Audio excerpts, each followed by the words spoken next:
Hi, everybody who's joining us. Thanks for joining. So yeah, Rashmi, whenever you're ready, you can kick it off for us. Hello everyone, I'm Rashmi Swain from Oak Park Public Library. Thanks for joining us this morning. I wanted to mention that we are recording this morning's presentations. It's our pleasure to introduce Simon Serwinski, the LACONI Race Advisory Board member from Itasca Public Library, and President Amy Hollis from Homewood Public Library. Ellyn Lowry from Arlington Heights Memorial Library is our Vice President, and Shoshana Frank from Naperville Public Library is our Treasurer. Mary K. Stiff from Niles, Maine Library District, Amilcar Perez from Forest Park Public Library, and I are on the advisory board. Go ahead, Simon. Thank you, Rashmi. All right, I'm Simon Serwinski, and I'm happy to welcome our presenter, Andrew Sanderbeck, today. Mr. Sanderbeck has been developing and conducting training programs for organizations for more than 15 years. He has presented online and face-to-face sessions on customer service, managing customer behaviors, and communication skills in the US and numerous other countries. With more than 20 years of experience in corporate, retail, and hospitality customer service, Andrew's programs are filled with proven techniques that are immediately applicable. He's also the author of The Little Book of Professional Customer Service, a resource for customer service professionals and their managers during the pandemic and beyond. If you serve customers as a part of your work or manage a customer service staff, the practical information in this book will be invaluable during and after the pandemic. And I'll be putting links to purchase copies of the book in the chat post presentation. And LACONI RAS members can save $5 off the regular price of the book or ebook. And organizational discounts are also available for purchases of 10 or more books. We've sent out all of Andrew's handouts and slides with our latest reminder email, so you should have those. And this is a webinar format, so please put any questions or comments in the chat. Andrew will take questions throughout the presentation, and we'll do our best to address as many of them as possible. Without further ado, here's Andrew Sanderbeck. All right, Simon, thank you. Hi, everybody. Welcome. Good morning. Hope you are having a good start to your Tuesday. In the chat area, if you would you please just go ahead and let me know if you are hearing me okay. Just give me a yes or sounds good, something along that line. I'm coming to you today from St. Petersburg, Florida. And, you know, with technology, I always cross my fingers that everything will work. So I appreciate that. And looks like we're getting all sounds good and yeses, so yay. All right, what are we going to cover in our hour? I have got some things on my mind. And one of the things that Simon did not mention is that I'm also the chair of our board of trustees for the Haywood County Public Libraries in Waynesville, North Carolina. So think of the mountains of North Carolina, kind of near the Tennessee border. So some of the information I share with you today is certainly going to be from my library system as well. So we're going to look at our own role in customer conflicts today. I've done customer service for many years. I'm sure many of you have as well. And I acknowledge that there have been times that, you know, through my own words or my own body language or tone of voice, that I may have escalated the situation or made it worse. You know, sometimes I just tried a technique that didn't work. And I think that one of the beauties of customer service is we'll never perfect it. It's always going to be a case in learning, mainly because our environment is constantly changing. Yet I want to look at, you know, just how can we do a little better each day? I'm going to highlight environmental awareness in this program. and partially because of our rather divisive culture.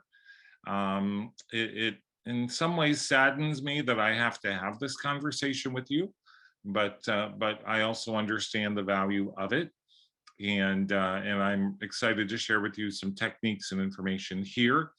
Some de-escalation techniques. I certainly can't hurt, anything, whether it is before the pandemic, during, or after. These are solid and good things to do. And probably my favorite part of the program is I have specific phrases that we can use with our patrons, with our customers, whether it's to guide behavior or set boundaries. And as Simon mentioned, I like practical and application. I think theory is great, and theory is great as long as we can do something with it. So my goal is to give you some things to take away, and I hope you will leave with at least one thing. I thought this graphic was really interesting with regards to the pandemic weariness, the pandemic fatigue that you guys are here to listen to this program today. 1/3 of Americans are showing signs of depression or anxiety. And when we look at these common feelings of pandemic fatigue, I must tell you that I see myself in each and every one of those icons. I have felt fear, I have felt anger, anxiety, loneliness, frustration, hopelessness. And early on, I know I was consuming way too much news, which was really interesting because I've been someone who doesn't consume any news. And so for me to all of a sudden be watching news was really just messing with my mental health. So I love these reminders here. I am right on the introvert extrovert line. I don't know where you guys fall. If you want to type that in chat, go ahead. I'm actually considered an ambivert, but I will tell you that I really have missed the connecting with others, even though, a lot of times I'd be happy home alone with a book or just quiet time. You're on the line as well. Yes, an ambivert. So missing that connection with others was huge for me. And certainly it did help me to get more in line with some more mindful types of activities. And certainly I think maybe the biggest gift of this was really understanding how things felt out of control for me. While I don't consume news, I will tell you that I am a big fan of bbc.com Work Life. And they have fabulous articles. This one I'm highlighting how to restore your sense of control. Now, this is highlighted in the resource document that we included in the handouts. I've got books and videos and articles if you'd like to take a look at those.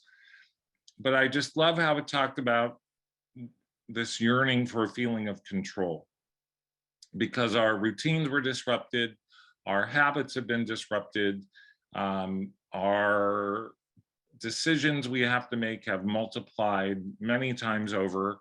And, and there was just this, could I have one day, just one day where everything seemed to be, if not normal, at least where it didn't feel like there was so much energy that was just being put out there just to make that day go.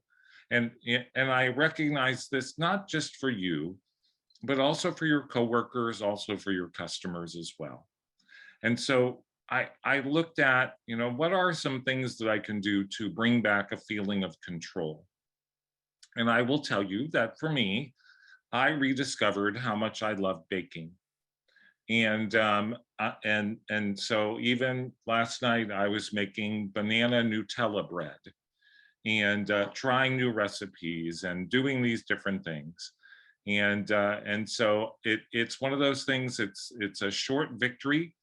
You make it and you've accomplished something. And it turns out that I'm not unique at all. I also saw an article that said a lot of people have turned to baking and cooking to help them to feel more in control, or to at least give them short-term tasks that they can accomplish. So think about yourself. And if you want to type in some of the things you're doing with that, I'm sure that's fun for us to see what you're doing.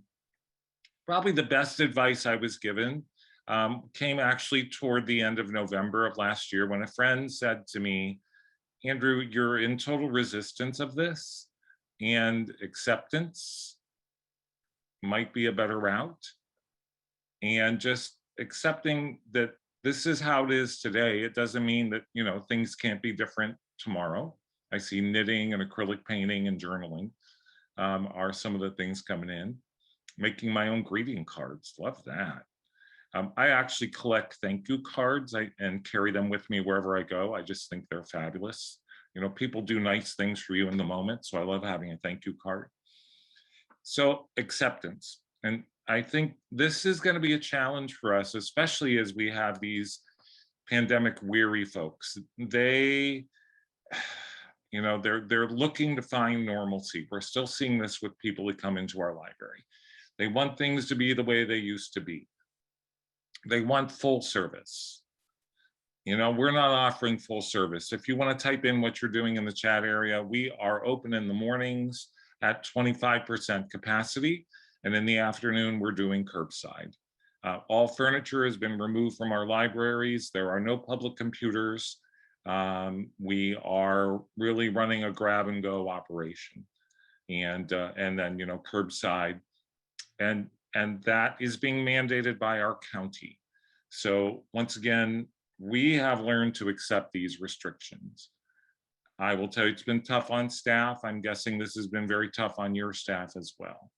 But I do think there's a lot of power in accepting the way things are today and then just moving forward in the moment as that next day, that next moment comes. So I'm seeing a lot of commonality here, limited hours.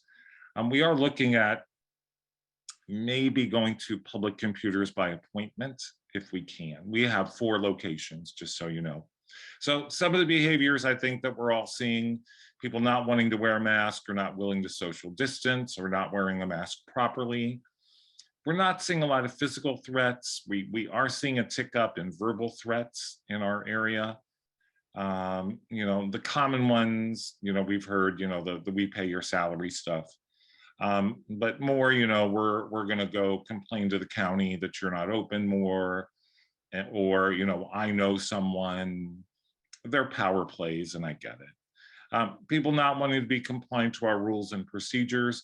We do have someone at our main doors that are greeting the patrons, making sure they're wearing masks, letting them know about social distancing and capacity limits. But people are resisting it.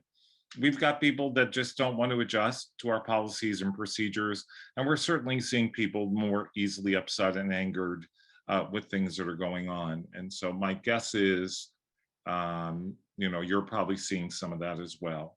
And we have found, Simon commented about that first point of contact, has helped a lot. It really just, sets the expectation for people before they come into our buildings. And not too many, escalations with it. Some people just aren't happy with masks, and, we're having to work with that. So with regards to our role in conflict situations, we've all heard conflict is normal and even healthy. And I totally agree with this. When you're in conflict, like me, I probably don't want to hear that. But 2 people can't be expected to agree on everything. I think where things have really ramped up, especially since the pandemic, has been how people are just more divisive, how they react to different opinions and beliefs. And then, as I've got highlighted in yellow there is a ton of misinformation that is being spread, and we have conspiracy theories, and it's amazing the things that people are coming in and telling us in our libraries, and I'm guessing that the same for you guys as well. And it's really really caused us to adjust and really take on kind of a different role, sometimes as an educator, or sometimes maybe our greatest gift is just being a good listener. So certainly we know the conflict arises from differences, and this can be values, motivations, perceptions, ideas, desires, and I see someone else highlighted there about so much misinformation. I thought this was really interesting. You know, we as a library are putting out messages about the good of the many. You know, we want people to wear masks to help us to protect everyone in the library. And, you know, staff, other customers, whoever that may be. Now, in Haywood County, where we live, and where I'm on our library board, all county buildings are mandating that the mask must be worn. So it's not just the library. But I thought this was really interesting with the people that are saying, you know, requiring me to wear a mask violates my rights or it's against my beliefs. And I'm sorry that I don't have the source to cite this information. But and I believe it was Psychology Today article, talked about the good of the many versus my personal good. So we in the library are putting out the good of the many message. We're trying to protect the community. We're protecting our users. We're protecting our staff, certainly. Where the person that is not happy about masks is talking about their own personal good. And why I think it's important for us to differentiate these messages is to understand that if we're going to talk with them in language about the good of the many, that's not where they're rooted. They're rooted in their personal good. So my recommendation is that if you get involved in these conversations, you need to start with their personal good and tell them that you understand that you feel that their rights are violated, or tell them that you understand, you know, that they believe what they believe. And then we direct the conversation over to helping them to understand that if our library staff gets sick, we don't have a library. And that's the approach we're taking. We're telling people, look, if our staff gets sick, you know, we're done.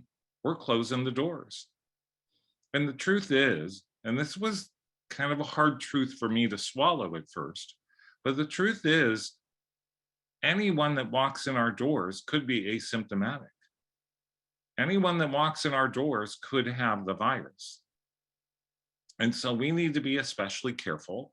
And I do not apologize for telling people that we are requiring them to wear a mask, and that if they can't, then maybe they should look at curbside or some other service that we can offer. You know, our focus is on the good of the many, but I do want you to understand that many people are taking the approach of, you're violating my rights, or this is not right, or it's a lie, it's a conspiracy, you know, whatever that may be. So ways you could be escalating a situation of a conflict. Give me a yes or no in the chat area. Have you read the book, The 4 Agreements by Don Miguel Ruiz? Have you read the book, The 4 Agreements by Don Miguel Ruiz? Wow, I'm seeing a lot of no's, couple yeses. Please put this on your reading list. In this program, I like to highlight agreement number 2. Now understand, these are agreements you make with yourself. And don't take anything personally is agreement number 2. And what Ruiz tells us is that almost everything that anybody says about you is really not about you, it's about them. And when we start to take things personally is actually when our emotions get involved, when we may start to lose control of a conversation or a situation that's going on. And I love that little quotes like thing there that says, if they don't know you personally, then don't take it personal. Now, I know it's not that easy. Trust me, as someone who's taken many things personal for many years, this has been quite a work in progress for me. One of the things that Ruiz said that really caught my attention was that when people spew their poison at you, so if someone name calls you, someone says you're a terrible person, you know, whatever it is, they're spewing their poison at you. And he says, why are you eating their poison? It's their stuff, it's not yours. So if you ever hear yourself saying, well, the customer said I was incompetent and I'm very competent and he's an idiot, you ate the poison. And you know, the worst part about eating the poison is that you're the one who gets sick. Okay, so it's called The 4 Agreements, and the author is Don Miguel Ruiz, and maybe I could have Simon type that into the chat area. It is on your resource handout. So you can get the title and the author there as well. But The Four Agreements by Don Miguel Ruiz. Another favorite of mine is Stephen Covey's 7 Habits of Highly Effective People. And I think that it is so appropriate.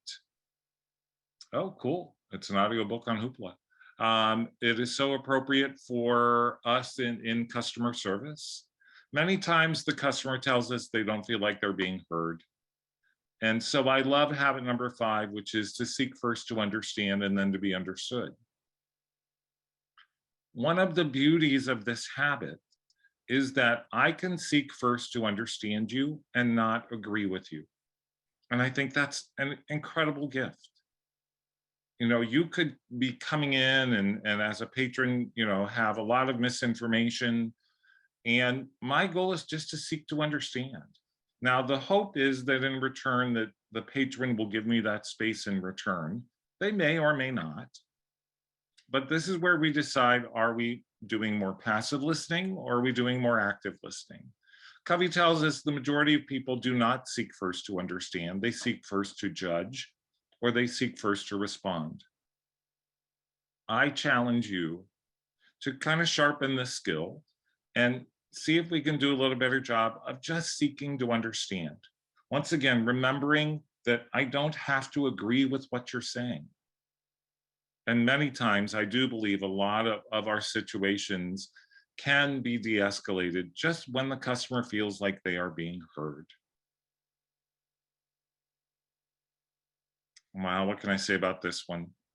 To me, I haven't come up with a good reason yet of why I want to argue with a customer. So I look at how can we collaborate versus why would I want to get in an argument with them? Both of us are going to leave feeling pretty crappy if that happens. And to me, I'd rather give people choices.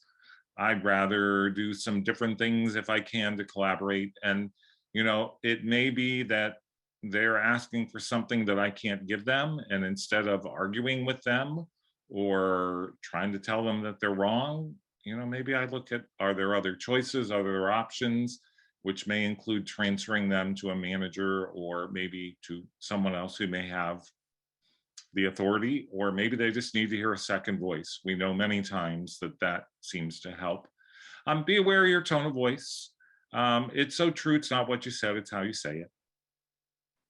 And I had a great gift some years back where I was talking with a friend on the phone, and she said to me, she said, you know, Andrew, you're saying all the right words, but I can tell you're really pissed off.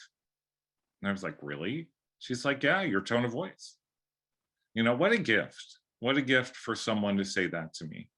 And it really made me much more aware of my tone of voice, and how it can really affect a conversation, whether it's with a customer or, oh, by the way, I hope you guys have already picked up that this information that I'm sharing today works as well out of work as it does in.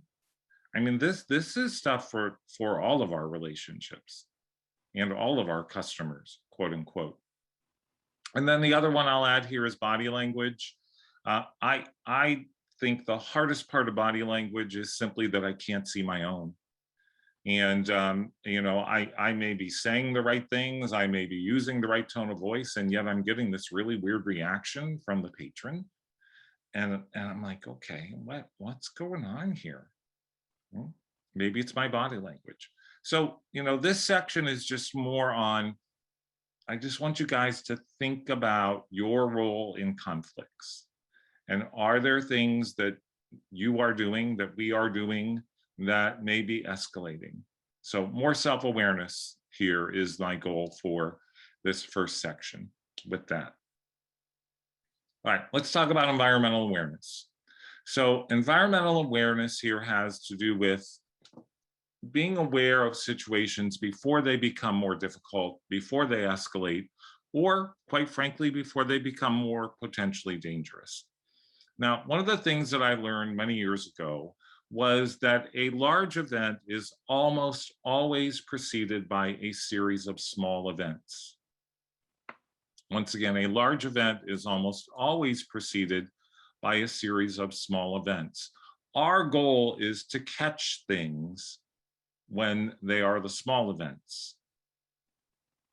So environmental awareness, in essence, then, is knowing what is going on around us. Now, how do we do that? Well, we can look for clues. Some of those clues may have to do with just the customer's body language.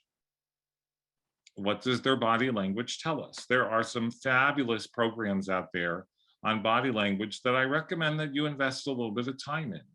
I think one of the hardest things about body language has been that in this time, one of the major areas that we get body language information is the face, and the mask is covering the mouth and the nose. So we have lost some information that may be available to us through body language. We still have the eyes, and we still have other cues and clues that are out there. But masks have really made things interesting, not just for the verbal, but for the nonverbal. And then, this is one of those parts of the programs that I'm like, gosh, I wish I didn't have to tell you this, but I need you guys to pay more attention to where you are in the library. I need you to pay more attention to where the exits are. I need you to pay more attention to where the blind spots are. If a situation is to escalate from a little one to a big one, we need an exit strategy. We need to know where to go if something really gets out of control. I've worked with library systems where people have come into the library with machetes, that they have gone after staff, they've gone after other customers. I'm aware of guns, I'm aware of other things that, knives that are kind of scary. So I have a question for you. If you have a staff area in your building, is there a lock on the door? Give me a yes or a no. Is there a lock on your door? Whether it's a key punch number lock or something like that. I'm seeing lots of yeses, which is extremely encouraging. Because yes, if it's not locked, then that means more than you have access to that room. So whether you are behind a service desk, whether you are out on the floor, I ask you to become more aware of what's going on around you. Now, I love this desk, by the way. It looks like a children's department desk, I think. Yeah, I like the key fob to enter, or a swipe type of access. This service desk, first of all, any service desk with a aquarium in it wins for me. I'm highlighting the service desk, though, probably not for the reason you're thinking. I want you to think about, and certainly think about your own service desks, but this one too, which items are on this desk that could be used as a weapon against us? Which items on your service desks could be used as a weapon against you if a patron that was enraged were to grab it, like a stapler? Yes, I think Beth typed that in just about the same time I said it. Right, a computer monitor, a telephone.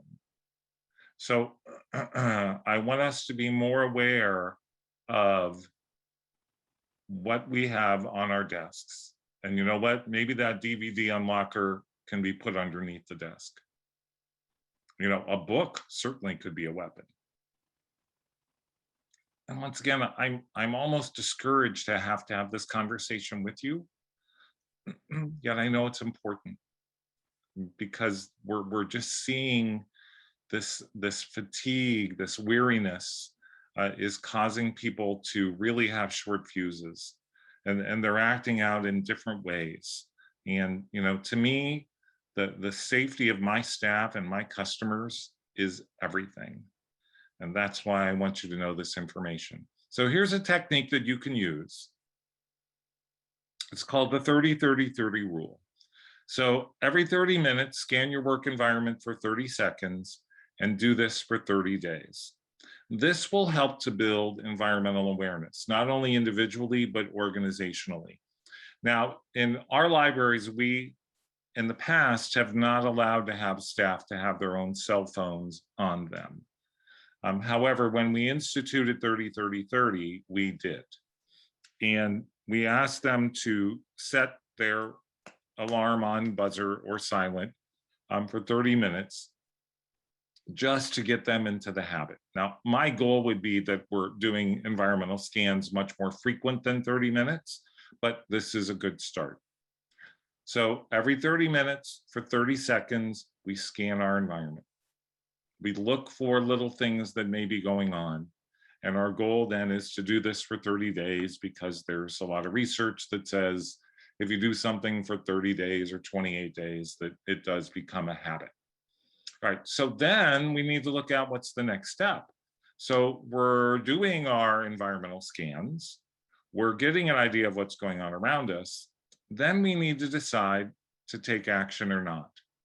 And so I put these questions out for you, just for you to think about when you are dealing with these situations. So is there anything around you that is posing a threat to your safety? If so, to what extent? Is the threat big enough that you should stop working? And is there anything you can do to safely reduce that threat? I think these are solid questions for us to ask ourselves. When we see something or listen carefully, when you feel something is not right. I'm a big believer that probably our biggest tool in customer service is actually our gut. And if my gut tells me something's not right, I'm paying attention to that now. If my gut says, Andrew, you might want to say this, I say it, even if it's something maybe I've never said before. If my gut says your safety is in jeopardy, I think I better get help. What do you guys think? And by the way, in Haywood County, we do something called a Tagin Tagout. And I don't know if you guys do this, and I could probably talk a little bit more about this in the next section, but it just kind of came to mind. But if we see that we have a coworker that is having trouble with a situation that's going on, we have an agreement amongst ourselves that someone could come in and tap me on the shoulder and say, hey, Andrew, you got a phone call, I'll take care of this. And that's the tag in, tag out. And I love it. It's safe. It's not someone saying, well, you can't handle this. It's just saying, we're noticing that this is not going the direction we want it to go. And so I don't know if you have a tag in, tag out type of a system, but we found it really helps. And then we also have code words that we use as well. If we notice there's a situation going on, whether that would be a loudspeaker or whether it would be something that would just be said. Oh, cool. Couple comments there about the tag in, tag out being something. Hard to know when a coworker is diffusing a situation well or needs a break. I need a red pencil is our code word. Cool, keep sharing them. I love that. All right, so my de-escalation techniques for you as we get into that part of the program here.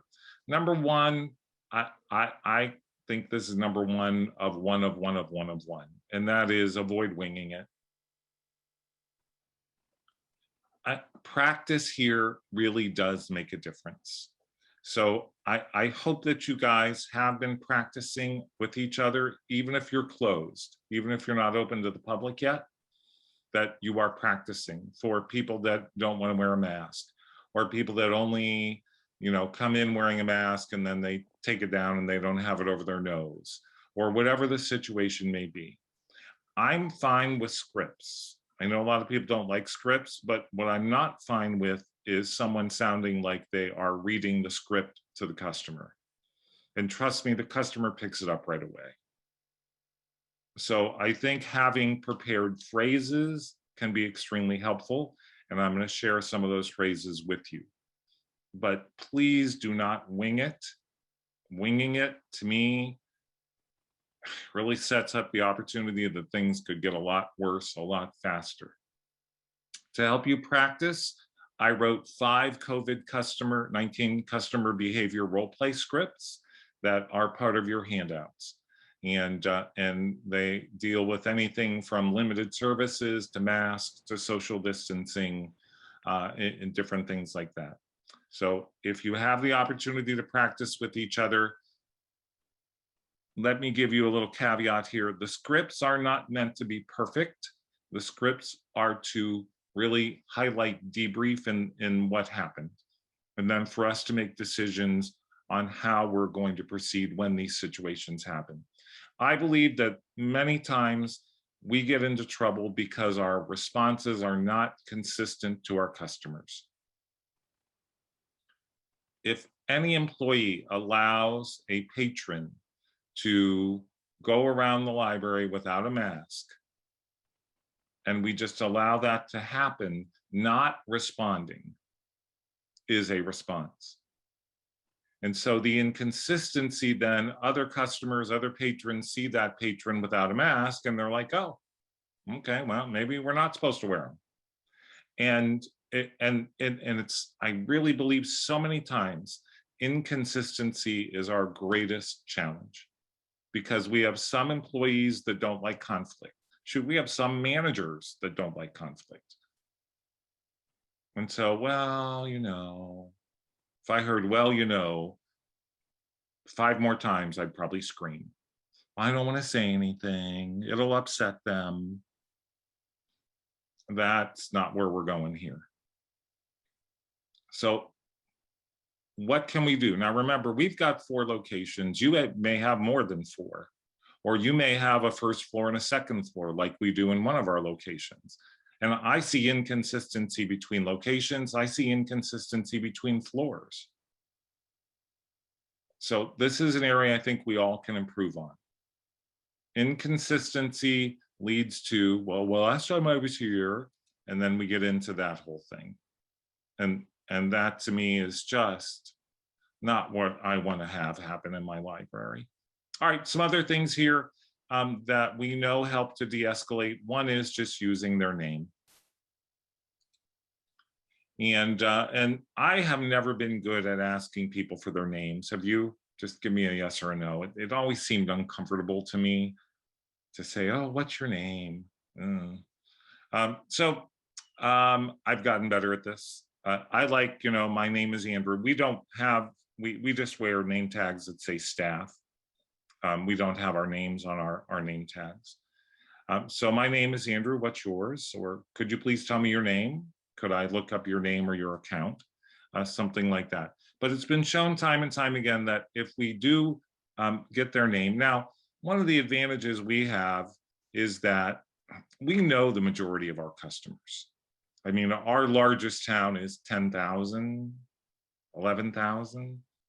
So, you know, we've got more of those personal relationships, but we're also a very heavy tourist area, especially in the summer where people are trying to get away from the heat, and the fall where people to come see our mountains, the Smokies and our leaves and, you know, all of that. And so there are many times we're seeing people that we don't know. And just remember the power of a name.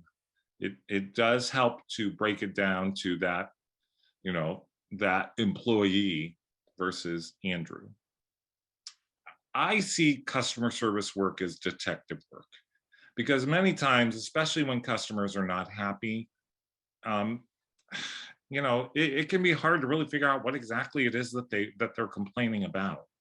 You know, I'm sure you guys have had multiple times where you've had someone just go on and on and on, and you're like, I don't know what they want. You know, and they're upset. I get that, but I can't identify their problem. And then, you know, I say, oh, so I understand that you're upset about this. No, you know, it's like, oh my gosh, okay. So we need to be a detective. And you know, sometimes I do believe that, you know, our library does mess up. It happens. You know, I also understand that there are patrons that have very unrealistic expectations. I want to believe that they're a small percentage of the issues that go on. But I challenge you to look at your role of customer service as more of a detective role. And to me, I turn it into a game, especially if I have a very unhappy customer. My goal is for them to say thank you before they leave. Now, is that going to happen 50% of the time? Maybe, but that's my goal. I want them to see that I've done everything that I can to help them. Now, I also acknowledge this. It takes two people to dance. If they don't want to dance, if they just want to be unhappy, if they're just in to give us a hard time, then, there's only so much we can do. Oh, identifying the situation is like doing reader's advisory. I like that. Rapid non-invasive COVID skin test, non-prick is coming soon, or so they said on the radio today. Nice. Okay, we're continuing to make advancements here in what we're doing. All right, here's one of my favorites. The customer is always right.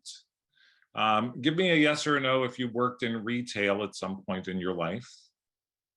A yes or a no in the chat area. And for everybody that types in yes, let me say I'm sorry. I managed a retail store, and this was shoved down our throat from corporate. The customer is always right. And I would say, no, they're not. They lie, they cheat, they steal. They do a lot of things that aren't always right. So my take on the customer is always right is not, I don't buy it. But what I do buy is the customer is always the customer. And I think we ask the wrong question when we say, is the customer always right? I like to go with, is this a customer we want to keep? Yes, a restaurant to me would count. I think a restaurant could, well, yeah, okay, I won't go there. Having done both. Is this a customer we want to keep? Because I think we do allow some behaviors in our libraries that I just can't believe. And I actually hope that COVID helps us to define some of our code of conduct and what we're doing. But back to this book, Getting the Yes, by Roger Fisher and William Ury. I think a pretty good resource here. The book talks about if we can get people to small yeses, it can lead to big yeses. And so our goal is to get them to agree with us on some level, even if it's not exactly what they want. And by the way, I'm a big fan of choices. If I can't give them what they want, I want to give them choices, when possible. And I know sometimes, there may not be many choices I can give them, but maybe to escalate it up to someone else. But you may like that book. And then here's one of my biggies. Don't tell me what you can't do. This makes me crazy. Tell me what you can do, not what you can't. I can't tell you how many times I've been involved in customer situations where I'm the customer, and what I'm getting back is, oh, well, I can't do that. Or no, we can't help you with that. And there's no follow through. There's no follow up. There's nothing. It's like, you're just going to leave me at, you can't do that. So please don't do that to people. I promise you it's going to escalate the situation because you've basically put up a roadblock. And now they're like, well, great, now what can I do? And our tools here certainly include empathy, listening, talking to the customer, give them a realistic suggestion. Once again, maybe that suggestion is a transfer. Maybe that suggestion is, maybe we need to try a different service or a different approach. But don't leave me at what you can't do. That is so empty. And, and to me, it's not who we are as libraries and what we do. At Denver Public Library, we talked a lot about our approach to a difficult customer. And one of the things that I really liked was to change our approach in the situation from what's wrong with that person to what happened to that person. What happened to that person that's got them acting out in front of us the way they're acting right now? Now, the truth is, we'll never know the answer to either question, what's wrong with them or what happened to them. But do you guys see the difference in the approach? I mean, I feel the energy difference in the approach. One is much less judgmental. Right, not on changing thoughts or, but focus on the behavior. Yes, good comment there. And remember this, you may think that their feelings are not justified, but it's real to them. And, quite frankly, this may be the most important thing going on in their life right now. So for you, breathing, maybe some of these situations we need to take a couple of deep breaths. I do a 5 count, a silent 5 count sometimes, where if I find that I'm, my breathing is kind of increasing and maybe I'm feeling my heart rate or I'm getting anxious or tense, because I still do. Some people know my hot buttons, and sometimes I got to be really careful with them. It's that, okay, 1001, 1002, type thing. Obviously not saying it aloud because that would freak out the customer, but to myself with that. And then my last one for you here is, allow them time to make a decision. So I've given them some options. And I'm hoping I can collaborate with them. I'm hoping to get the thank you. I think one of our greatest tools that we don't use is silence. And once again, you could do a 3 count. You could do a 5 count. But we throw sometimes so much information at people and we want them to make a decision. And I'm just saying, give them space. Give them the time. And, how do you feel when you feel rushed? I'm sure your stress probably rises a little bit too. So make silence your friend is maybe one of the big messages I'm putting out today. Give them that opportunity to reflect on what's happening and how they want to proceed. Because I can tell you, it's no fun to feel rushed. Then it's like, ooh, it's just not a good feeling. All right, specific verbiage to get into here. I think you could take this quote and run with it big time. We do teach people how to treat us by what we allow, what we stop, and what we reinforce. I have another way of saying that, which is behavior that is rewarded is behavior that is repeated. If I have any supervisors or managers or directors that are a part of this today, by the way, huge crowd, thank you guys for coming. If we have an employee that comes in late and we don't say anything to them, we've rewarded their behavior.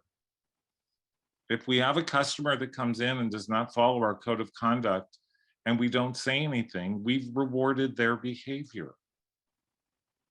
And they're going to say, oh, well, must be okay to do it. So I'll do it again. So warnings to stop behavior. Let's get into these. I really hope these are some more takeaways here for you from this program. I love Dr. Steve Albrecht's, if you'd like to stay in the library, you'll need to wear a mask over your nose and throat. You fill in the blank. Why I love this is I find that too many times we are babysitters, and I don't want my staff to be a babysitter. I don't want my staff member going back a third time to a customer and saying, there's no food or drink at the computers. I've told you this before, you need to put that away. I've come over to this group 3 times and told you you need to quiet down. I'm not coming back again. Yes, you are, by the way. This is babysitting. And I love that Dr. Steve says, let them make the choice. If you'd like to stay in the library, you'll need to wear a mask over your nose and mouth. If you don't wear the mask over your nose and mouth, you've told me you don't want to stay in the library. I don't need to go back and remind you. I don't need to go back and babysit. I think and that's why I gave it the love this symbol. It's one of our favorites to use in our libraries. Black belt librarian, Maureen Graham gives us that behavior is not allowed in the library. It's a boundary statement. Cursing is not allowed in the library. Food and drink are not allowed at the public computers.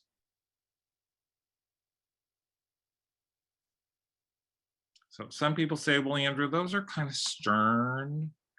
And maybe I'm not real comfortable delivering that stern message. Okay, I think we all have comfort levels with messages. So I'll give you some more. I love, did you know? Did you know that you are required to wear a mask over your nose and mouth when you enter the library? I call this a benefit of the doubt statement. Oh, and thank you for highlighting tone there, because that's very important. Yes, you know, your tone is going to play a big part in this. So did you know that there's no food and drink allowed at the public computers? Did you know the library is closing in 10 minutes? I love it. I love did you know? Because it gives them the benefit of the doubt. And, you know, people don't want to be told what to do. Are we clear on that? If you've not read, oh my gosh, I just lost my brain. The Verbal Judo book, that might be another one to look at as well. Oh, nice. I try to engage at first. That sandwich looks delicious, but I'm going to have to ask you to put it away. Oh, how funny. Somebody offered me a bite. Good. You know, I'm good with that. I kind of like that smoothing statement to start. So very good. All right. The next one is because, and what I mean with this one here is people want to know the why. They just don't want to know the what. So, and I'll get into benefit statements in a minute, but this gets into the why. So why are we asking people to wear masks in the library? Oh, reading Verbal Judo now, cool. We love the, oh, looks like your mask slipped below your nose. Nice, yes, okay. And then a library employee in Louisiana gave me a great gift with the word unfortunately. Now, I'm not a fan of the word sorry because I think it's overused. I think many times it sounds robotic. There are times I think it's appropriate. But for the most part, number one, I'm not sorry that I'm asking you to wear a mask. I'm not sorry that I'm asking you to socially distance. So I love unfortunately. So unfortunately, masks are required if you are going to be in the building. And it's unfortunate because that may be something they don't want to do. And it's probably unfortunate that me, the customer service person, is having to deliver this message. If you are using sorry, please just be real and authentic. Don't be robotic. I can't tell you how many times I've heard, oh, sorry, Mr. Sanderbeck. Oh, sorry about that, sir. Sir. Ugh. Okay, I'll take a deep breath. If you frame it as them doing you a favor, it can generate a positive response. We would so appreciate. Nice. So benefit language here for the safety of all of our customers. And I like leading with the benefit. To stop the potential spread of the virus. For the continued good health of our staff and community. We got in a big to-do in our community about people that wanted us to do curbside to put the items in their car. Literally open their door and get in their car. And we're like, no, ain't happening. Oh, and people were upset. Oh my gosh. To protect our users from the virus. And notice we gave an option, Wi-Fi is available. We are still surprised how many people just come to our parking lot and use our Wi-Fi. It just stuns us. The numbers are amazing with that. Whew. That was pretty fast paced. Hey, would you share in the chat area, what's one thing that you learned that you believe that you can immediately apply? What's one thing that you learned in the session that you believe that you can immediately apply? This is where I learn from you guys what kind of stuck. And if you have any questions, we've got about 3-4 minutes left here. Go ahead and put those in the chat area. Wow, 30-30-30 is getting a lot of love here. About the tag out, good, okay. Saying unfortunately and tone of voice, giving patrons time to process choices. The covey, if you'd like to stay in the library. I can leave with positive comments. Did you know 30-30-30, Tagout, benefit language, giving silence a chance? If you'd like to stay in the library, did you know there's so much? Okay, good. That makes me feel good. I hope you guys got more than one. You know, I always, it's funny, whenever I take a webinar or a workshop, I have a goal of one thing that I can immediately apply. And if I get more than one, you know, what a great day. And so that's kind of my internal goal. I use sorry too much. It's helpful to hear someone else say how much it's overused. Yeah, try unfortunately. Now here's your challenge, gang. These things that you have put in the chat area, I want you to think about how you're going to apply them. How are you going to apply them?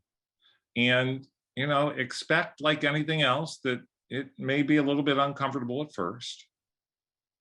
And that's okay. Once again, I love customer service because it's a constant learning. Never thought about what patrons could use as weapons. And I'm almost sorry that I had to plant that thought in your head. You know, but I think it's just good environmental awareness. Benefit language, unfortunately, versus sorry, and consistency. Don't ask what's wrong with them. Oh, good. Thank you, Melissa. I hope more of us can kind of grab onto that. And I just did publish the book, the little book of professional customer service, if you guys want to check that out. Oh, very nice. We've got a department meeting this afternoon. So much to share. Oh, good question. And I think Simon can answer that. Can we receive a copy of the chat? Hey, if you guys have anything you want to share that is, you know, not something you want to share in chat and you just want to throw out at me one-on-one, there's my email information. And I am going to go ahead and turn it back to Simon, and we will wrap up our first session. You guys have a great day. Thank you so much for all your interaction in the chat area. You make this fun, and I certainly appreciate it. Simon, thank you for the opportunity. Everybody have a great day. Thank you, Andrew. Hi, everyone. We are back. So I am going to go ahead and introduce Amy to everyone. Amy Franco, she is the Adult Department Assistant Director at the Glen Public Library, where she has worked for 8 years. She holds dual Bachelor of Arts degrees from the University of Illinois at Urbana-Champaign and a Master of Science in Information Studies from the University of Texas at Austin. Franco designs and coordinates public events, traveling exhibitions, and community engagement efforts, skills that have solidified her reputation as a leader in creative programming and continuing education for library workers. She previously served on the 2019 ILA Conference Program Committee. So let's welcome Amy. Thank you so much. Can everybody just let me know if you can hear me okay and see the slides, and we will get started. Great. Okay, good morning. Thank you so much for joining me. As Amy said, I'm Amy Franco, and I am the Assistant Director of the Adult Department and a Programming Librarian at the Glen Public Library, which means I design our public events, traveling exhibits, community engagement efforts, and a little bit of everything else. I started paying attention to this topic over the last couple of years. I actually wrote this presentation before the pandemic, but the pandemic has only made it more relevant to the kinds of services that we're providing in public libraries right now. At Glen, we have trained staff in a variety of different services. We're talking a lot about trying to incorporate some social work techniques. Some of your libraries may have a social worker on staff. We don't at Glen, but our staff are now trained in things like social work referrals, first aid, CPR and AED, Narcan and overdose response, and a lot of other social activities. And that's a lot. I don't think anybody goes into librarianship to try to be a nurse or a social worker without all of this types of training. And nurses and social workers get the training and support they need to recognize and cope with compassion fatigue. But in the world of libraries, it's a relative unknown, and we generally do not do a great job of promoting our own mental health and well-being. So I'm hoping that what you take from this presentation are some techniques, some recognition of compassion fatigue, recognize the difference between compassion fatigue and stress, figuring out if you're at risk, and some coping techniques. Now, I do have to offer a standard disclaimer. I am not a mental health professional. I'm a librarian, but I bring this to you with a focus on mental health in the context of librarianship. So when we, oops, too far. All right, there we go. So when we talk about stress, what we're really concerned about are the stress hormones. So adrenaline is the fight or flight hormone that allows you to battle a danger head on or escape to safety. It's kind of evolutionarily the hormone that allowed us to fight off a saber-toothed tiger, if you can think of it that way. Persistently high levels of adrenaline from chronic stress can increase your risk for anxiety, depression, heart disease, and weight gain. The other stress hormone that we're talking about today is cortisol, and cortisol is often called the traditional stress hormone. It's released during times of stress, which increases heart rate, blood pressure, blood glucose, respiration, and muscle tension in response. And what it does primarily is shuts down all of the other body's functions that aren't needed in the face of a crisis, such as digestion and reproduction. It's kind of the long-term stress hormone. So in a stressful situation, your adrenaline is going to spike, but your body is also going to release cortisol to help you kind of shut down your other bodily functions so that you can focus on fighting off that saber-toothed tiger. So if you're under high stress for a long period of time, you can experience any one of these issues that you see on your screen right now. And especially you can have a thinning of the frontal cortex, which is essential for your cognitive functioning. Now, when we talk about long-term stress, the thinning of your frontal cortex, you don't get better at it. That's how we kind of think of learning, is the more that you do something, the more experience that you have with something, the better you get at it. And that's just not true for battling stress. So the more stressed you are, the more you are in these stressful situations, the worse you get at responding to it. So we really have to talk about some coping techniques. Long-term effects of this type of stress on the body include things like poor sleep, risk of depression and anxiety, anger or inability to control your emotions, impaired judgment and behavior, and hopelessness and loss of motivation. You can also see that there are a variety of different effects on the body, including your immune system, which we're talking a lot right now since we're in the middle of a global pandemic. You really want to have a strong immune system so that you can fight off whatever it is that you're trying to fight off. But it can also affect things like your joints and your muscles, your reproductive system, and your gut. So it's not just all in your head, it's all in your body. And we really have to talk about this. All right, now I'm not going to surprise any of you with these common stressors in libraries, but I will read them out to you so that we're all on the same page. So common stressors in libraries may include things like budgetary concerns, staff turnover, sick or absent coworkers, which I know we're experiencing a lot right now. Anytime somebody is exposed to the virus, we have to put them into a mandatory 10-day quarantine. Ineffective managers or administrators, a high workload, patrons sharing their personal problems with you at the reference desk, upset or angry patients, anything that's happening outside of work, at home, at a second job. If you're stressed there, if you're really busy, you might bring that to work. Working in areas that staff doesn't feel comfortable or qualified. We're going to talk a little bit about that later. Having too few breaks and working long hours, and working in a high needs and under-resourced community, and of course, new technology. So all of these things can lead to burnout in libraries, and burnout can be caused by things like lack of motivation, lack of rewards, lack of the opportunity to move forward in your career, having little control over your work environment, high and increasing demands, feeling like you're treated unfairly at work, not feeling supported at work, or unfairly criticized, and unclear or conflicting expectations. Now, I know that none of you have experienced any of these things, but let's talk about them so that if you have somebody in your life who is experiencing them, you can learn how to fight it off. So let's work backwards to try to understand compassion fatigue, burnout, and stress. Compassion fatigue is characterized by emotional and physical exhaustion leading to a diminished ability to empathize or feel compassion for others. It's sometimes referred to as secondary traumatic stress. And the two major components of compassion fatigue are burnout and secondary trauma. Now, burnout is a state of emotional, mental, and often physical exhaustion brought on by prolonged or repeated periods of stress.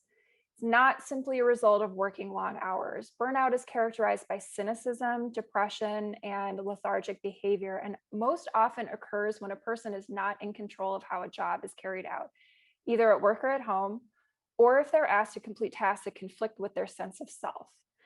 Burnout can increase when someone is working toward a goal that just doesn't resonate, or when they lack the support to reach that goal. There is a difference between plain stress and burnout, but it can be really difficult to know which one you're dealing with, and a mental health professional can help you figure this out. Oftentimes you need to take a step back in order to look at the overall picture of your work life. If the feeling is short-lived or tied to a specific project, it's more likely to be stress. If you never feel ready to face your job or your coworkers, or if it feels like an achievement has become impossible, it's more likely to be burnout. Now, secondary trauma, on the other hand, is an indirect exposure to trauma through a firsthand account or narrative of the traumatic event. The vivid recounting of trauma by a survivor and the helper, followed by your subsequent memory of that event, may result in a set of reactions that parallel PTSD, post-traumatic stress disorder. In clinical settings, secondary trauma is an understudied and controversial phenomenon, but I think that we can all agree that when you're at your reference desk and you're helping a vulnerable patron, you feel the effects of their trauma. It's really hard to walk away from those situations and just go and eat your lunch and not think about that really difficult interaction. Those types of things, we tend to be a bleeding heart profession. Those types of things tend to stay with us. And I know that I have brought some of those feelings home from work into my personal life as well. The problem in librarianship is that we're not focusing on these things. So mental health professionals, as I mentioned, social workers, first responders, nurses, doctors, and even lawyers receive training and support to help prevent burnout and cope with the effects of secondary trauma. We forget in the field that we can be first responders too, and we need to be talking about taking care of ourselves and each other. This is kind of an emerging topic in the field of libraries, but I'm urging you not to wait until it becomes a problem in our profession before we find a solution and take preventive measures against it. And I will say, if you have questions or comments, please put them in the chat. Amy's going to help me read out some of those. We can take questions at the end too, but if you feel like you want to share something, especially coping mechanisms that you are dealing with at work or at home, share those. Please share them with everybody in the webinar so that everybody can kind of see what you're working on. So these are some of the ways that you might recognize that you're suffering from compassion fatigue, and they're going to be really small on your screen, so I'm going to read them one by one. Feeling burdened by others' suffering, blaming others for your suffering, isolation, loss of pleasure in life, difficulty concentrating, insomnia, physical and mental fatigue, bottling up your emotions, nightmares, feeling hopeless or powerless, frequent complaining about work or life, overeating, excessive use of drugs or alcohol, poor self-care, and of course, denial. Now, if you are experiencing any of these and you want to share, drop it in the chat. These are all of the signs of compassion fatigue. There's many more. And again, a mental health professional can help you identify the feelings that you're having and help you realize if they're compassion fatigue. So one of the ways that we can recognize compassion fatigue is by taking this professional of life questionnaire. So as I mentioned, it can be really difficult to tell if these are signs of compassion fatigue or something else like depression or anxiety. And according to the compassion fatigue awareness problem, denial is one of the most detrimental symptoms because it prevents those who are experiencing compassion fatigue from accurately assessing how fatigued and stressed they actually are, which prevents them from seeking help.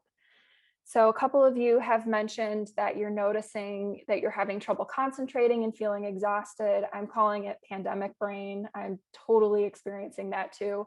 I told a coworker the same story, same exact story within an hour of the 2 times that I told it. And she was like, what are you talking about? You just told me that an hour ago.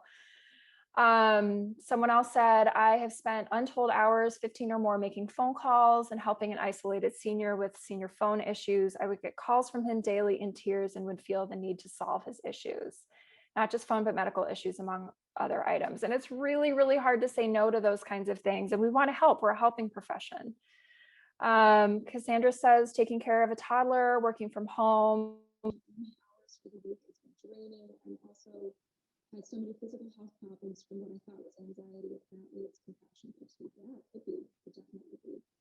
Bottling up emotions. These are all things that you might be experiencing.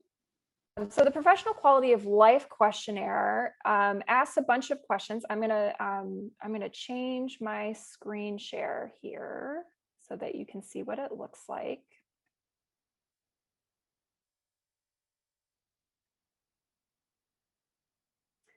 This is the professional quality of life questionnaire. So it's got about 30 questions here. Things like, I like my work as a helper. I'm guessing that many of you do like your work as a helper, otherwise you wouldn't be staying in the field.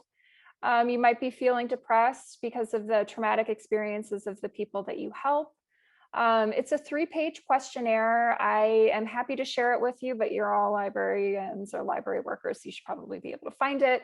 And basically what you do is you go to this last page. I don't know why they did it this way. It should be the other way around, but you go to this last page and you give yourself a score for compassion fatigue, burnout, and secondary traumatic stress. And then you go to the second page, clearly not put together by a librarian. You go to the second page and you can read about where you scored and whether you think that you're experiencing compassion fatigue. So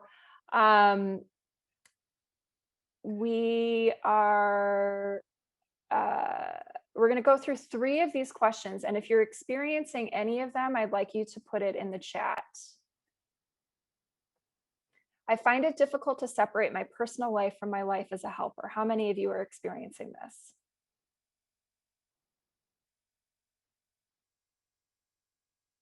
Seeing a lot of yes, somewhat.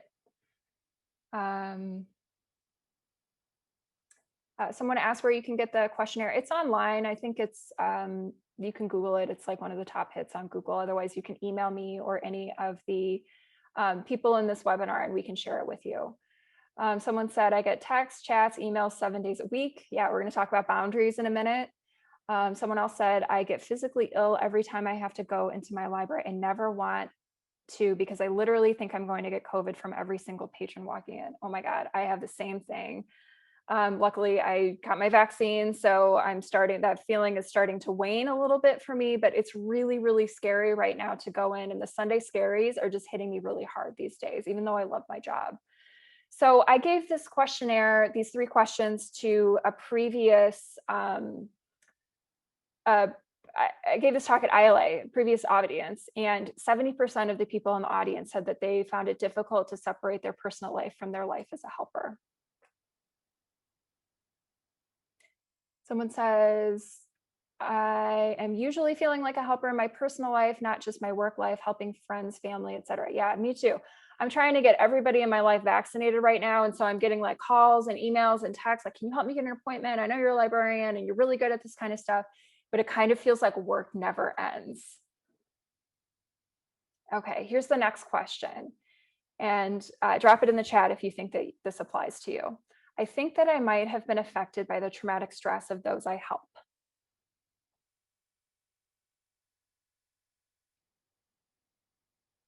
Someone says definitely, yes, always, sometimes. Lots of people saying yes. Specific patrons, yes. Some are easier to help than others. This is really, really true right now. We're just, you know, we have people in our communities who have lost their jobs, they've lost their health insurance, they may not have a stable home environment, they're looking for jobs. It can be really, really difficult to help them. At my library, we have a grab and go set up kind of platform set up so that we're asking people to only limit their stay to an hour or less in the library, which can be really difficult if you're doing things like applying for jobs, filing your taxes, trying to figure out where your stimulus check is. And so we have to try to balance the needs of all of these different types of people who need different services without putting ourselves at risk. So when I gave this talk previously, 80% of the people in the talk thought that they had been affected by the traumatic stress of those that they helped. Last question. I feel worn out because of my work as a helper.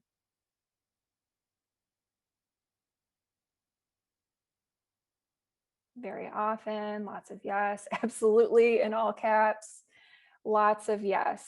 Yeah, it can be really difficult. And especially I think in this work from home environment, it's really difficult to set up boundaries. I'm working from home today, so there was no commute for me to kind of give myself a buffer between home and work. When I gave this talk before, 90% of the people in the audience said that yes, they feel worn out because of their work as a helper. So if you answered yes, this is just 3 of the 30 questions on the professional quality of life questionnaire. And if you said yes to any of these, it may be worth taking that questionnaire and seeing whether you think that you are experiencing compassion fatigue, burnout, or secondary stress. A couple of other people said, not sure I'd know what it would feel like to not be exhausted from helping. So true. Hang up my Mrs. Rogers sweater. When I change my clothes, I relax. That's why I don't like working at home. Yeah, it can be really difficult to work from home, but on the other hand, it can be really difficult to go into your workplace and not know if people are taking the necessary precautions that are recommended by our public health officials. Okay, so moving on, let's talk about some of the risks of compassion fatigue.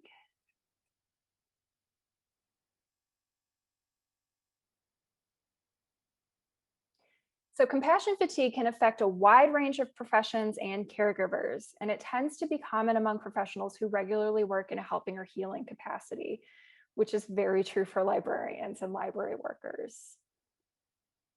Nurses, because empathy and compassion are demanded of them daily, may experience compassion fatigue when dealing with heavy workloads, excessive demands of their patients, and long hours. And the American Bar Association says that even lawyers, especially those practicing in areas that may require them to visit accident scenes, view graphic evidence, or deal with reports of trauma, have a high susceptibility to compassion fatigue. And I'm sorry, my cats love when I'm on a Zoom call because I don't yell at them for being on the table. So if you see one of them, don't judge me. So several factors can put therapists at higher risk for developing compassion fatigue. So specializing in therapy that introduces them to extreme issues nearly every session, being physically threatened by a person under their therapeutic care. As I talk about these, I want you to think about how this can parallel in librarianship. So we have to look at other professions because we're not really talking about it yet in the field of librarianship. So right now we're thinking about therapists. Think about some of the things that you may be experiencing that are similar to what therapists experience at work. So being physically threatened, a person under their care dying by suicide, providing therapeutic services to someone who is considered dangerous, working exclusively with people who experience depression or abuse, specializing in treating death, grief, or bereavement, providing therapy for someone who has experienced the death of a child or who has a dying child. In librarianship, as in other professions such as nursing, there's a growing awareness that this caregiving is a form of work layered on top of other job responsibilities. It's emotional labor, and when librarians are overworked and drained from dealing with others' needs and not having time for their own, it can lead to compassion fatigue. And research has also shown that at higher poverty schools, there is a greater incidence of compassion fatigue among teachers. And unfortunately, women are more susceptible to compassion fatigue, as are those who have experienced trauma in their own lives. So we're a female-dominated profession. I know that I've seen some male pronouns in the chat. Doesn't mean that men aren't affected, but women tend to be affected at a higher rate. Someone said, believe me, I've had smoky, slaggy, self-loathing and geysers of terror on occasion, and you can't hang up the sweater in those instances. Yeah, it can be really, really difficult to walk away from those instances. I am a man and I feel like arg. Yeah, it can affect men too. It's just that it does tend to affect women at higher rates. Somebody pointed out to me in a previous presentation that when I talked about the fighting off the saber-toothed tiger, that librarians are the ones that run to help the saber-toothed tiger, even when they're brawling at them. And of course, you can think of really difficult conversations that you've had to have at your reference desk and in other situations where you're helping. Someone says, I'm constantly lost. I work from home some days and other days I'm in the library. I'm constantly carrying my laptop and trying to figure out what day of the week it is and what my hours are. And that's so true. I bring my laptop back and forth to work because, you know, I've got a VPN laptop here and I've got a home laptop and I got to get things from my work computer. And even just carrying that laptop, my shoulders are really stiff and just really tense right now because we're going back and forth. We don't know what kind of an environment we're walking into, and we can feel really stressed. Someone says, men also commonly lie about how they're feeling. I have no idea how we really feel. That could be true. Yeah, there's evidence that men try to kind of suffer through this instead of talking about it. I think women tend to realize, and that's something that my cat is not supposed to do. Women tend to more frequently seek out mental health care, and men tend to suffer through it. And I think that we have a culture of thinking that seeking mental health care is a sign of weakness or a sign of, and men, effeminate behavior. And that has to stop. That, we have to think about it as any other doctor or healthcare provider. And one of the things that I regularly remind people in my department is that if you had a heart condition, you would go to a cardiologist. So if you have an emotional issue, why not seek out a mental health professional? Your insurance probably pays for it. Mine does. I go to therapy every week. I love it. It gives me an outlet to express some of my frustration, either at work or at home. And, by expressing that and by working through it, when I come to work, I feel refreshed and I feel like I've already expressed it and now I can be present in the moment. Somebody ended up getting a rolling briefcase. Work comes home all too often. Yeah, I probably need to do that as well. Okay, so some coping strategies.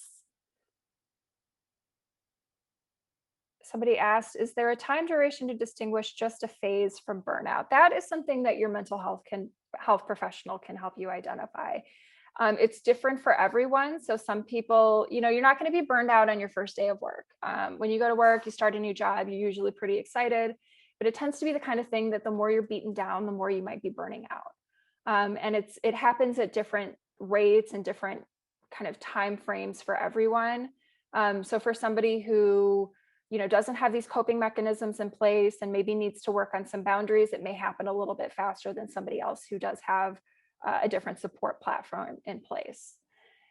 So coping methods for dealing with compassion fatigue tend to fall into one of four categories. And we're going to go through them one by one. So the professional strategies include things like balancing your workload, accessible supervision, and taking positive action to change your environment. Oops, I'm a little bit ahead. A little bit disorienting when you're screen sharing in Zoom. Okay, organizational strategies include things like sufficient release time and safe physical space. Personal strategies are the ones that you have a lot of control over. So things like respecting your limits, maintaining time for self-care activities, having a sense of purpose, recognizing your impact on others, understanding that you're making a world a better place, clarifying your boundaries, saying things like, what works for you or what doesn't. I would add to this, the drawing boundaries is critical. We tend to be a profession that likes to never say no. I read a lot of things about getting to yes and negotiation, and sometimes that just doesn't work for us. So saying no, not today, or sorry, I can't do that. It doesn't come easily to us, but recognizing when you've been stretched too far and getting your priorities straight, calmly communicating your needs can be a really empowering weapon against burnout. And I know that this goes completely against what you just learned in the previous session, but I think that a balance is really important here. You can also take stock of what's on your plate and having a transition time from work to home. Now that can be really, really difficult. When I work in my building, I typically have a 45-minute commute. So I might listen to the radio, I might listen to some music, book on CD, Hoopla. My car doesn't have a CD player anymore. So, you know, having that buffer time between work and home, when you're going to work and you're driving in that commute, you can kind of mentally prepare for it. And then you can mentally prepare for being at home when you're returning home. But when you're working from home, especially during this pandemic, there's no buffer time. We're not commuting. I literally walked from my bedroom to my kitchen to get some coffee, did a couple of things this morning, and then sat down at my dining room table. I think probably my Apple Watch is telling me that I've got very few steps today. And that's because I didn't have a commute this morning, and that can be really difficult. One of the things that I'm trying to focus on is putting a buffer time in between work and home. So things like going for a walk before you go to work can kind of replace your commute time that you're used to. Things like doing a little bit of yoga, deep breathing, reading a book, just to put a little bit of buffer time in between work and home can really help you with that. Somebody says, I'm scheduling me time into my weekly schedule. I listed on my things to do list, started doing this when this COVID thing started. Yeah, that can be really important.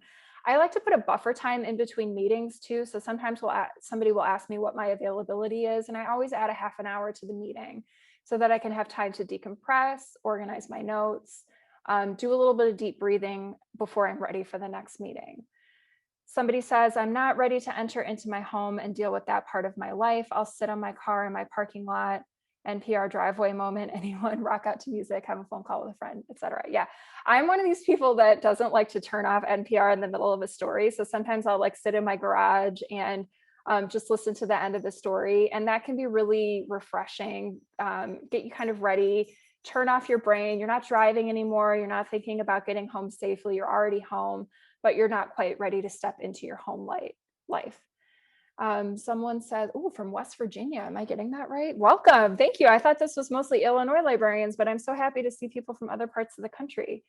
Somebody says, I use public transportation when I commute. The public commute can also be stressful. Yeah, especially when you are entering into a place that doesn't feel safe to you because you don't know if everybody is taking the same precautions that you are in the face of a deadly pandemic. Facebook accountability group for activity and exercise, Facebook members of the group patting me on the back. Yeah, absolutely. So one of the things that I have tried to do, I got really, really sedentary kind of around the holidays between Thanksgiving and Christmas. And I realized that all I was doing was like working at my dining room table and like loafing on the couch. I was hardly ever leaving my house. And so I had this goal to either work out or leave the house every day.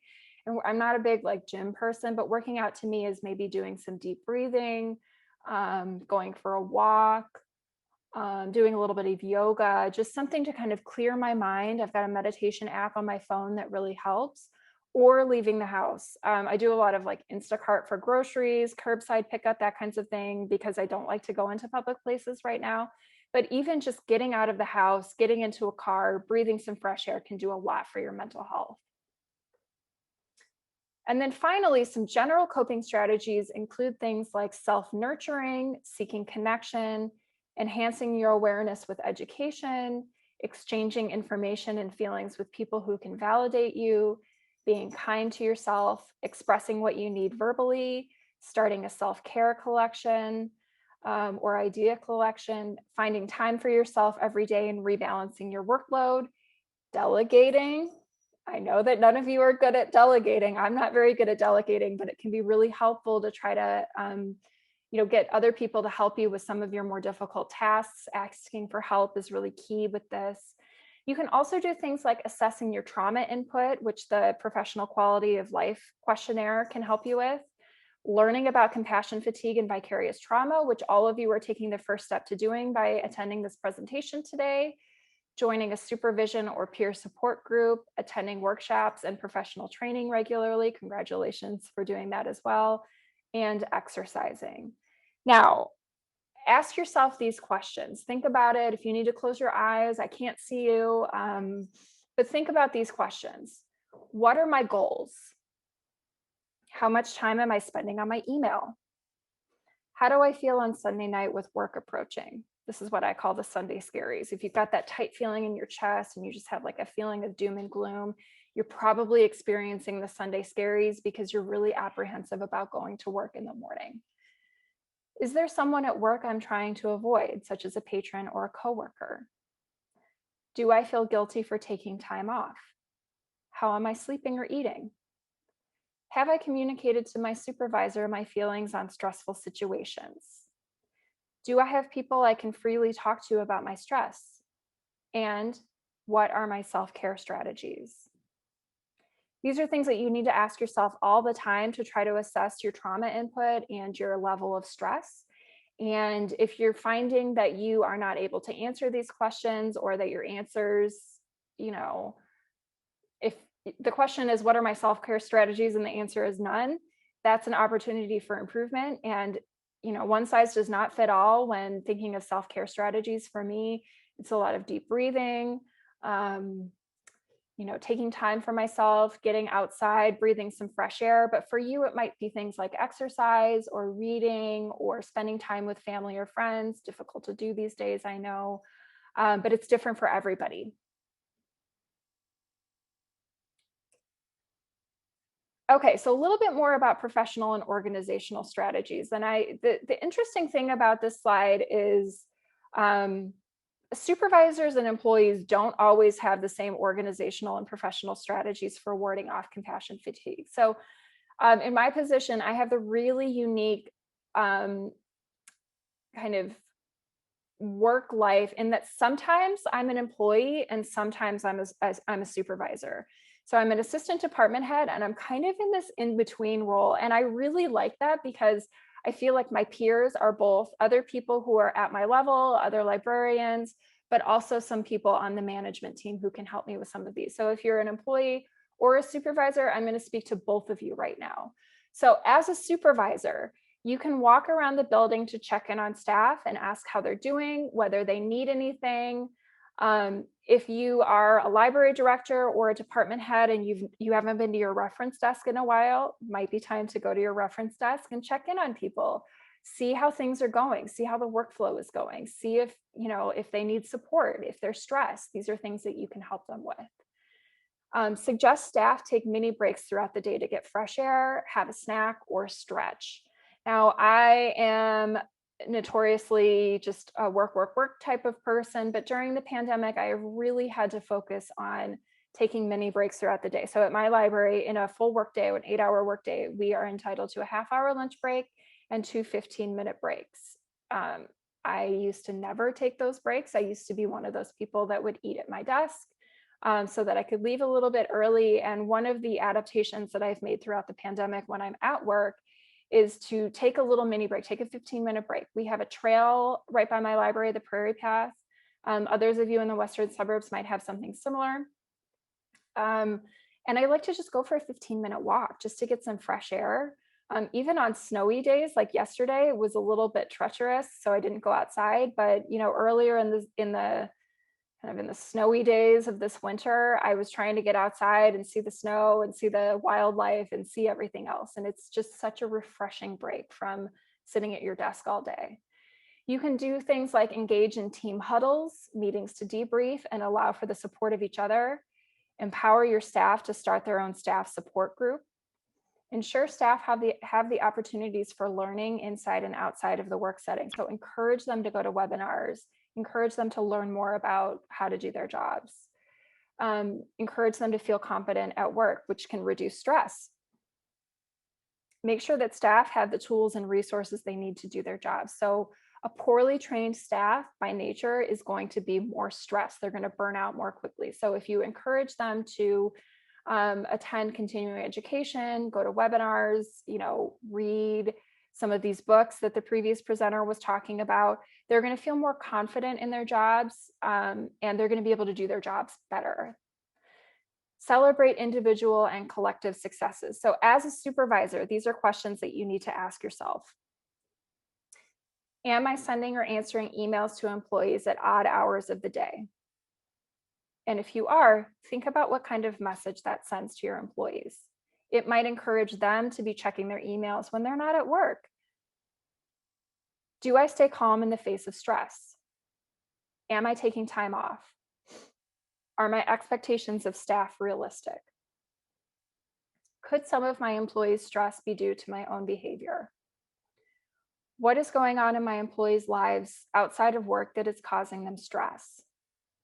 Am I regularly recognizing and praising my employees' work? And have I created clear and reasonable norms and boundaries on communication, technology, and other behaviors? And supervisors, listen up. Encourage your staff to take a mental health day when they need it. Now, we talked about the thinning of the prefrontal cortex. It can affect your decision-making. It can lead to higher rates of stress. And it's not the kind of thing that the more it happens, the better you get at it. The more it happens, the worse you get at responding to these things. And the best way to kind of fight that is to take a break from whatever it is that's stressing you out. So supervisors, don't make your employees lie to you about taking a mental health day. It's probably covered in your employee manual. If it's not, have a discussion with your other supervisors at work and see if it's something that can be added to your work. But encourage them to take that break when they need it, and then talk about it when they come back to work. So a couple of things that you can ask are things like, hey, I know you took a mental health day the other day. Are you feeling any better? Is there anything that I can help you that would make work less stressful for you? These are things that you can ask as a supervisor that are going to gain your employees' trust and make them feel like you understand the stresses of the job. A recent article in School Library Journal noted that staff should receive training in compassion fatigue, mental health first aid, and self-care strategies, and that administrators should make a point of creating a supportive school climate by regularly checking in on staff well-being, and that schools should offer staff mental health training after traumatic events such as suicides or natural disasters. The author of the article also placed a high priority on making sure her staff had the resources they needed to stay healthy and motivated and to avoid burnout. We talked about this in the previous session. If someone has a difficult confrontation with a patron, the author of this article or another staff member tags them out. They take over at the reference desk to give them a brief break. She counsels them not to overextend themselves by volunteering for too many committees or professional organizations. I am someone that almost never says no, and I've had to kind of set up some boundaries for myself during the pandemic so that I don't burn out. And the library contracts with an employee assistance program that gives staff the access to 3 free counseling sessions a year, as well as other benefits to help them with their personal lives. So at my library, we have an employee assistance program. I didn't really know about it until I was having a tough time, but once I found out about it, it was really helpful to try to find the help that I needed to get through it.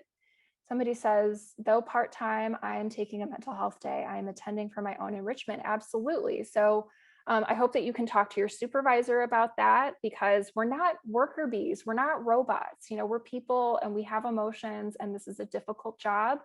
And by talking to some other people about some of the stressors that you're facing, you can really set up a support network and a coping strategy for yourself. I don't know why it's skipping 2 slides ahead at a time, but anyway, we're going to talk about a case study now. Now, I didn't write this case study. I actually got it from a nursing textbook, and I changed some of the scenarios, changed the names. So if you want to use it, just don't attribute it to me. I'm happy to give you a reference so that you can use it when you talk to your staff. So here it is. Over the course of her first year out of library school, the library where Chandra worked dealt with budget cuts and resources began to decline. Staffing at her reference desk decreased from several librarian staffing shifts to 1 person working alone. And at that same time, her library decided to add passport services at the reference desk for fundraising purposes. She struggled to keep up with the increasing workload and found herself unable to spend as much time as she wanted doing outreach and readers advisory.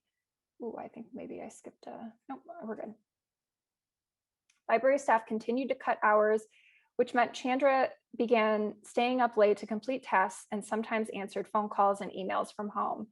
She was tired all the time and frequently found it difficult to focus, especially near the end of her shift. Her personal life was affected. She called family and friends less often and seemed to have less time to spend with her friends. So if you are feeling like this is something that you're experiencing in your personal life or your library life, just drop it in the chat, share with others. I would say that in this scenario, Chandra has many of the personal risk factors for burnout. She's young and early in her career. She's single and highly educated. Her unsupportive work environment is the key to her risk factors for burnout, with work overload leading to her becoming frustrated and disappointed with her job. As a result, she's experiencing the first stage of burnout, which is characterized by mental and physical exhaustion. Unless she addresses her stress and job dissatisfaction, the subsequent stages of burnout will evolve.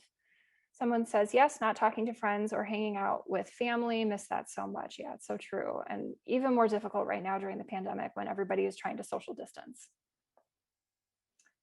Chandra did make time for a phone call with her friend Meredith, who is also a librarian, and couldn't believe how happy Meredith was in her job. Meredith listened as Chandra described all of her dissatisfactions with her work. Meredith sympathized with her situation and talked enthusiastically about her own promotion to assistant department head. She urged Chandra to look for other jobs that would fulfill her professional goals of helping people, such as in community engagement. You'll really feel like you're making a difference, Meredith told her. Encouraged, Chandra began to apply for other jobs.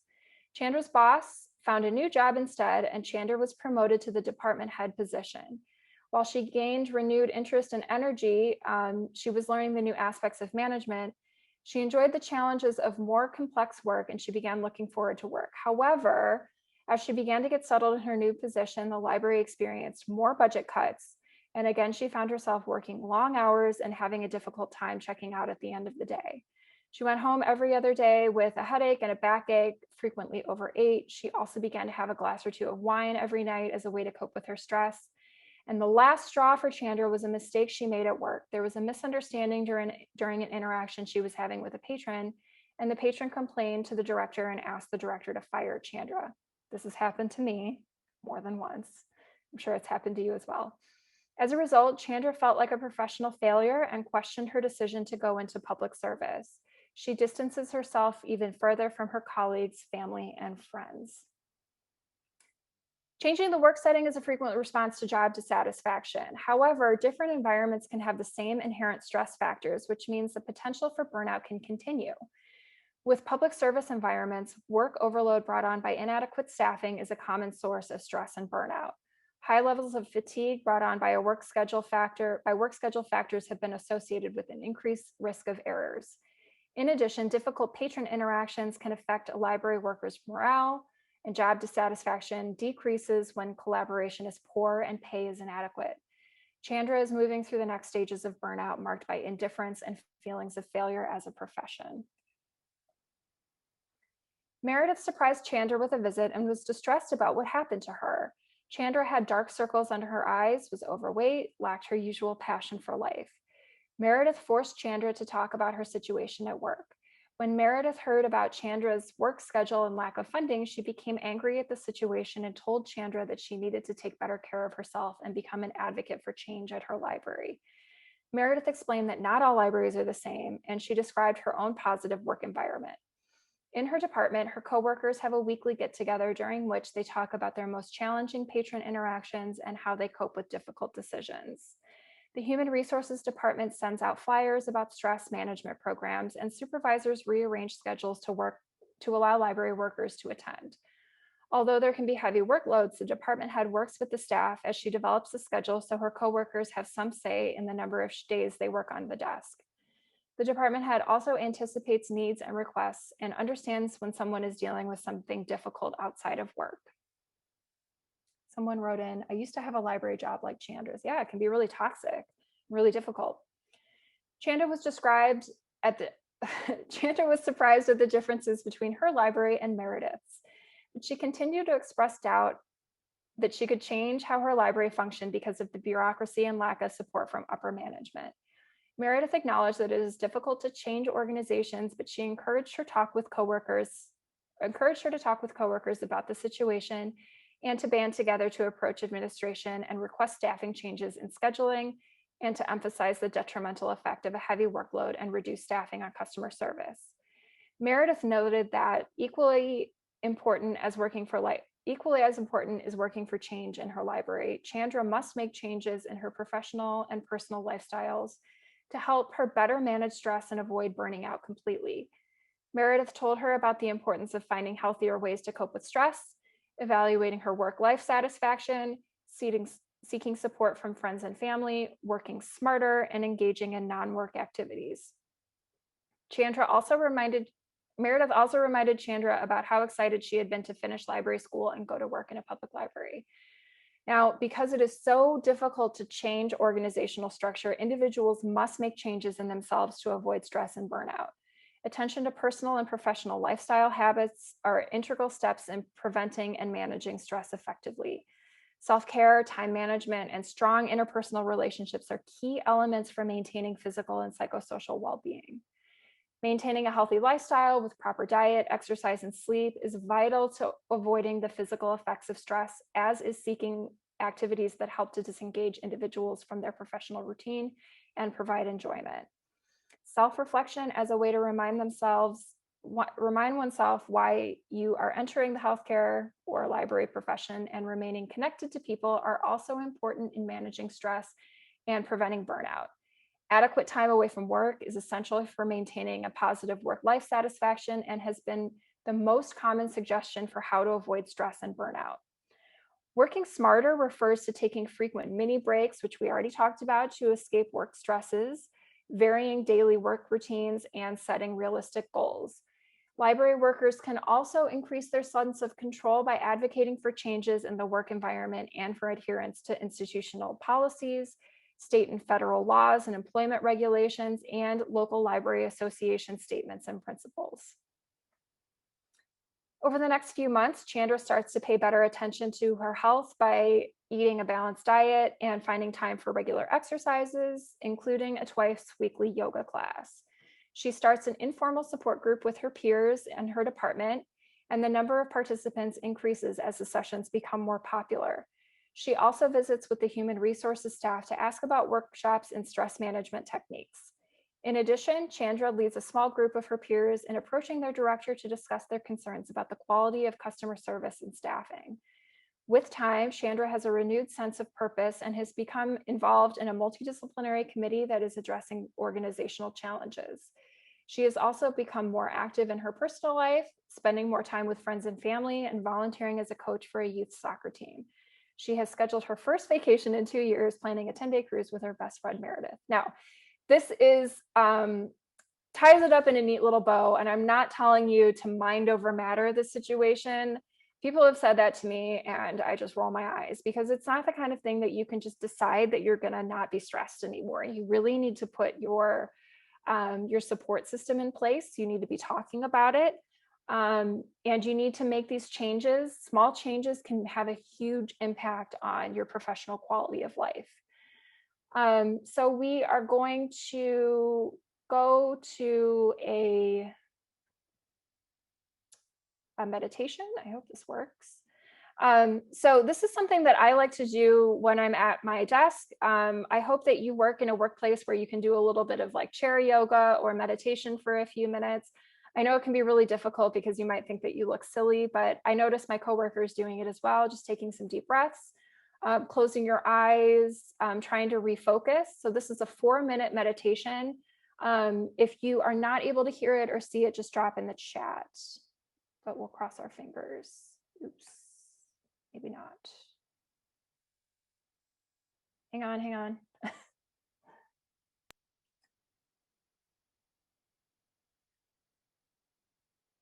It's not working. Okay, well, I will, I'll send that to our hosts from LACONI so that you have it. I'm really sorry, I tried to embed it in this presentation and it doesn't look like it worked. But it's a 4-minute meditation. It's really, really easy to do from home or at work. Maybe this will work. No, sorry, everyone. But I'm happy to share that with you so that you have it. It's just a real brief, kind of easy way to refocus yourself. So these are the references that I used in this presentation. If you're experiencing anything like this, I really encourage you to talk to your friends, family, coworkers, think about some coping strategies that can help you. And then we should have plenty of time for questions. I think we have about 9 minutes for questions if you want to ask anything here. That's a great idea, Linda. Let me see if I can find it. Any questions?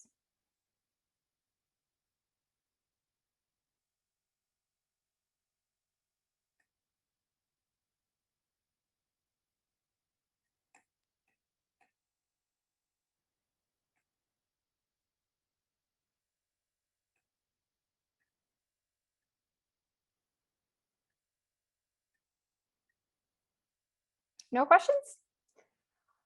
Do you have a list of the coping strategies you discussed? Is it in our handouts? Yeah, I sent the presentation to Rashmi, so I think it should be included in your handouts, but if not, I will ask her to send it to you. It's just got a list of everything, all your coping strategies. Do you have any strategies for what to say in the moment when handling a staff member with compassion fatigue? It can be really, okay, so one of the things that's really difficult for me is when somebody asks me how I'm doing, my knee-jerk response is doing great, you know, and we don't tend to go to dig any deeper than that. So you have to think about asking coworkers how they're doing with a slightly different frame of mind. So things like, hey, I noticed that you really struggled last week, or I noticed that you seemed a little down last week. Are you feeling any better? Is there anything that I can do to help you? Encourage them to take time off, encourage them to take a mental health day.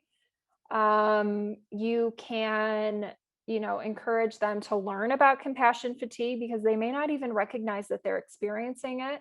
So if you send them, you know, some coping strategies, you start talking about it in your department meetings, you know, start your department meeting with saying things like, you know, what difficulties have you had at the reference desk? And they'll voice up. That's a great icebreaker, especially in my department. We love to just kind of like roll our eyes and chit chat about some of the more difficult things that we've had. And then talk about some coping strategies for those after the discussion has wrapped up.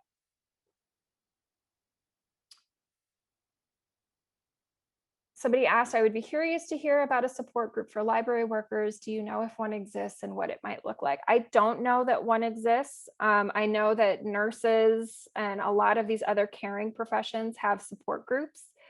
I do have a coworker who goes to a support group for public service professionals, and they talk about some of the challenges of, you know, navigating this public service field, especially in the pandemic. Might be something to research. I hadn't really thought about that. I was thinking more about, you know, having a group, or, you know, even if you do like a Zoom happy hour. I know nobody wants to be on Zoom anymore, but even just getting together with coworkers just to kind of decompress can be really helpful. Great sharing of ideas. Sometimes the obvious is missed. Sometimes I think what you're trying to say is sometimes we miss the obvious when we're stressed, and that's absolutely true. And that's why sometimes we are, you know, kind of, we're so laser focused on customer service that we forget to focus on ourselves. Did not receive the handouts nor the Zoom link. Can you please resend the handout? Yeah, I think some of my partners, my co-hosts can put that in the chat. Somebody else said, I asked staff twice how they were when they meet or when I see them out, and let them get the standard greeting of how they are and how. I asked staff twice how they are when we meet. Yeah, so how are you? I'm fine. How are you really? Well, I'm feeling a little down today. You might get it if you ask that question twice. I think that's what you're trying to say. Or when I see them, to let them know the standard greeting out of the way and get to know how they really are. Yeah, absolutely. So we've got the handouts. Can you please email the public service support group if you can locate them? Out of respect for my coworker, I'm not going to share that, but I will definitely try to look for some public service support groups in the area. Hopefully we'll be able to find some. If I'm able to find those, I will send them to the LACONI group, who can then share it with all of the attendees here. Any other questions that you have? We have a few more minutes. If I've answered all of your questions on compassion fatigue, I will encourage you to contact me if you do have any further questions. Sometimes it can be really difficult to ask them in a group setting because you don't know, you don't want support group for unvaccinated librarians. Yeah, I think that's what we have here, right? Is a bunch of people who really want the vaccine and aren't able to get it. But yeah, send me an email. I'm not working at my office right now, so I don't have a way for you to reach me by phone, but send me an email if you have questions or comments, if you want to talk about it, because this can be something that is really, really difficult to talk in a group setting. And sometimes it can be helpful to just talk about it with somebody who doesn't have any stake in the game, which is definitely me. And the person who recommended the support group for unvaccinated librarians says that it's not a joke. And I get that. I'm not here to make it a joke. I know that it's really, really stressful. And I have felt really just unappreciated that we have not been prioritized for this vaccine, even though, at my library, we've been open, our building has been open since July. We've been in public contact almost every day. And even though we are providing these vital services, it feels like we're not valued as a profession. So if there are no other questions, I will hand it back over to Simon, Amy, and Rashmi. Hi guys, thank you, Amy. That was a great presentation. I think Andrew left already, but he also had a great one. So I think everyone appreciated all the information given to them. I think a lot of us are feeling this way right now, going through this, going on a year now. So hopefully we can just support one another and make it through. And then I just want to thank the rest of the LACONI group who set everything up for us today. So Simon and Rashmi were the main people who set everything up. And if anyone is interested in joining the RAS group, please just send us an email, contact us. I think that all of our information is on the laconi.net website, and we would love to have you on board. Thanks again, Amy. Thank you very much.